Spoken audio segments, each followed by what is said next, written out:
Au début du XIIIe siècle, le géographe Yakout al-Rumi, reconnu pour la fiabilité de ses sources, décrit dans son livre de géographie la région du Djafnou. C'est une région qui existe toujours aujourd'hui dans l'actuel Mali, pas loin de la frontière avec la Mauritanie, et dont descendent plusieurs clans soninké, Maninka-Mori, Mandé-Mori, Peul et même Wolof, de par un lien de matrilinéarité entre le Djolof, le Baol et le Djafnou. Au temps des Almoravides, Djafnou était décrit par le géographe Yakout al-Rumi comme une province ayant un roi puissant et terrible qui menait en partie une vie de nomade comme les Sanhaja al-Moulay Toumoun avant que ces derniers dominèrent le Maghreb.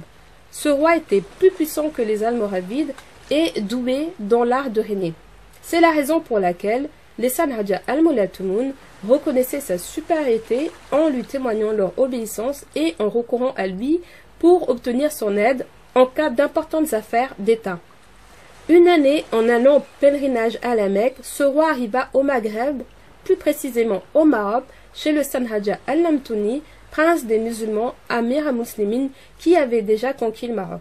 Celui-ci accueillit le roi à pied, tandis que le roi du Djafnou ne descendit pas de son cheval pour le saluer.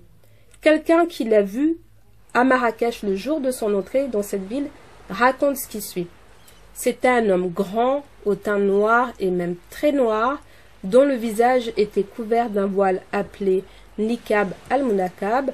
Les blancs de ses yeux étaient rouges, pareils à deux charbons ardents, et ses paumes jaunes comme si elles avaient été teintes au safran.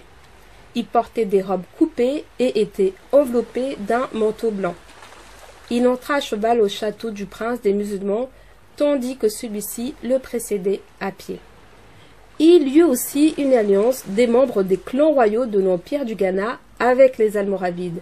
Au IIe siècle, le géographe Al-Zuhri évoqua comment certains clans royaux de l'Empire du Ghana firent appel à l'assistance militaire des Almoravides pour combattre les villes voisines, et il laissa entendre que les Almoravides avaient une certaine dépendance vis-à-vis de ces clans royaux de l'Empire du Ghana. Tout ceci, ainsi que d'autres événements, ont conduit les chercheurs Conrad et Fischer à conclure que les Noirs sahéliens ont collaboré ensemble avec les Almoravides et étaient même les partenaires dominants. Les combats des Noirs contre les Almoravides. Noirs entre guillemets, car en réalité, il s'agissait de combats de non-musulmans qui étaient aussi bien berbères que noirs, ou même de musulmans refusant l'autorité des Almoravides contre ces derniers. Ici, je reprends quelques événements marquants illustrant ces combats. Dans la partie sud-saharo-sahélienne, il y eut tout d'abord le royaume d'Aoudagos, qui était un royaume Sanhaja d'Elemtouna, qui faisait partie de l'Empire du Ghana. Ce royaume fut renversé par les Almoravides vers 1050. Il y eut ensuite le combat contre les Bafours dans la cité d'Azougui. Certains font des Bafours les ancêtres de plusieurs ethnies noires sahéliennes comme les Wolofs ou les Sahars, et d'autres en font les ancêtres des Berbères. Ensuite, lorsque le chef almoravide Abou Bakr ibn Omar retourna dans le désert à partir des années 1060, il combatta contre les Sanhaja al-Moulay Toumoun révoltés et contre les Noirs sahéliens.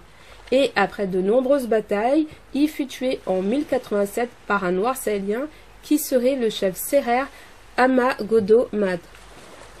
Concernant la capitale de l'Empire du Ghana, Kumbi-Salé, on parle souvent d'une distribution de cette capitale vers l'année 1076. En réalité, s'il y eut bien des combats, à aucun moment il y eut une destruction.